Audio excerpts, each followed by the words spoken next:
Good morning મિત્રો. આજની સવારની પ્રેમી સલામ. જય મસીહ કી. શરૂઆતની મંડળી વૃદ્ધિ પામતી મંડળી, પણ જેટલી વૃદ્ધિ પામતી ગઈ, પ્રભુ રોજ રોજ તારણ પામનારાને ઉમેરતા હતા, પણ સાથે સાથે સતાવણી પણ એટલી જ હતી. અને એટલે આપણે જોયું કે કેવી રીતે સ્ટેફનને મારી નાખવામાં આવ્યો અને મંડળીની સતાવણી કરવામાં આવી. તે લોકો વિખેરાઈ ગયા અને ચારેય ગમ વિખેરાઈ જઈને સુવાર્તાના કામ શરૂ થયા. એટલે કે સતાવણી પણ છે, સુવાર્તાની વૃદ્ધિ પણ છે. પ્રભુ રોજ રોજ તારણ પામનારા ઉમેરે છે, પણ જોડે જોડે સાથે સાથે સખતની સતાવણી પણ શરૂ થઈ ગઈ હતી. પ્રેરિતોના કૃત્યોના 9મા અધ્યાયમાં આપણે એ જોવા માગીએ છીએ કે સાઉલ પ્રભુના શિષ્યોની કતલ કરવાની ધમકીઓ આપતો હતો.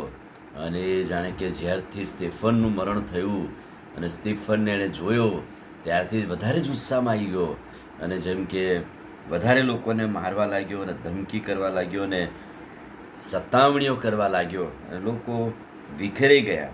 હવે એણે દમસ્કમાંની સભાને પત્રો લખ્યા કે એ માર્ગનો, એટલે કે ખ્રિસ્તી વ્યક્તિ કોઈ પણ મળે તો હું એને કહે છે કે સતાવણી કરું અથવા તો બાંધીને યરૂશાલેમ લઈ આવવું અને જેલ કરાવવું ને વગેરે વગેરે.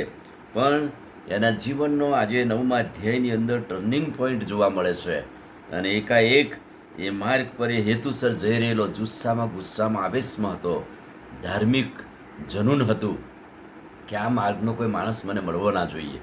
અને એટલા માટે કદાચ એ સ્ટેફનનો જે ચહેરો હતો એ ચહેરા પછી એ જાણે કે માનસિક શારીરિક રીતે ડિસ્ટર્બ હતો અને એટલે ધાર્મિક બાબતોમાં એ કહે છે કે બહુ જ આમ જુસ્સામાં આવી ગયો અને જુસ્સામાં આવીને કહે છે કે એણે પરિપત્રો માગ્યા અને માર્ગમાં જઈ રહેલો ત્યારે જો એનું કામ સફળ થાય એ પહેલાં પ્રભુએ માર્ગમાં એનો માર્ગ બદલી નાખ્યો.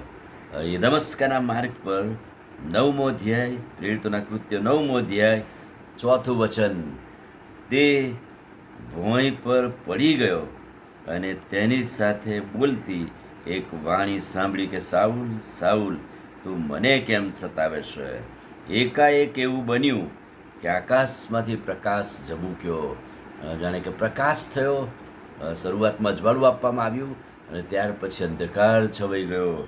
એમ કે છે કે પ્રભુએ એની દ્રષ્ટિ લઈ લીધી થોડા ટાઈમ માટે અને પ્રભુએ કહ્યું કે તું મને સતાવે છે, સાઉલ સાઉલ તું મને સતાવે છે. અને આ બહુ ખતરનાક બાબત છે.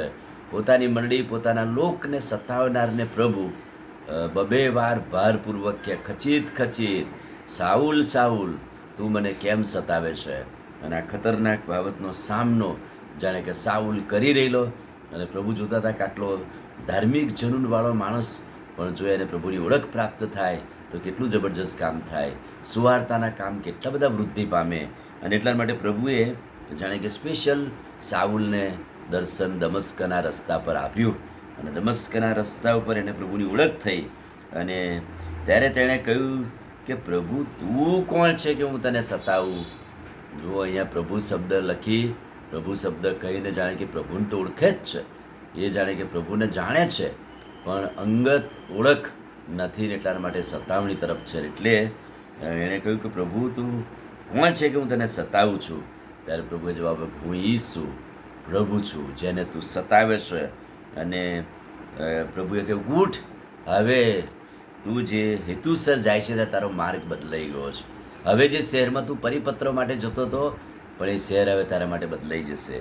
અને લખ્યું, તું ઉઠ, શહેરમાં જ્યારે તારે શું કરવું તે તને કહેવામાં આવશે. અને તેની સાથે ચાલનારા માણસો સ્તબ્ધ થઈ ગયા, કેમ કે તોએ વાણી સાંભળી ખરી પણ કોઈને દીઠો નહીં. એમણે વાણી તો સાંભળી, આ સુવાર્તા તો સાંભળી, પણ કોઈને દેખ્યા નહીં. ને સાઉલ થોડા સમય માટે જાણે કે બ્લાઇન્ડ થઈ ગયો, અંધ થઈ ગયો, દ્રષ્ટિહીન થઈ ગયો. એનું તેજ આંખનું જતું રહ્યું અને કોઈકે દોરવો પડ્યો અને દોરીને જાણે કે એને એ શહેરમાં લાવવામાં આવ્યો. અને એ શહેરમાં હવે એના માટે ટર્નિંગ પોઈન્ટ છે. હવે સાઉલનો કેવો ટર્નિંગ પોઈન્ટ છે, પ્રભુએ કેવી ઓળખ આપી, આપણે જોઈશું. આમીન. પ્રાર્થના કરીએ. વાલા પ્રભુ, આજે સવારે તમારા અદ્ભુત ને પવિત્ર વચન માટે આભાર. વચનના પ્રકાશમાં અમને દોરો, આજનો દિવસ આશીર્વાદિત કરો. પ્રભુ ઈસુના નામમાં માંગીએ છીએ, સાંભળો ને માન્ય કરો. આમીન. God bless you.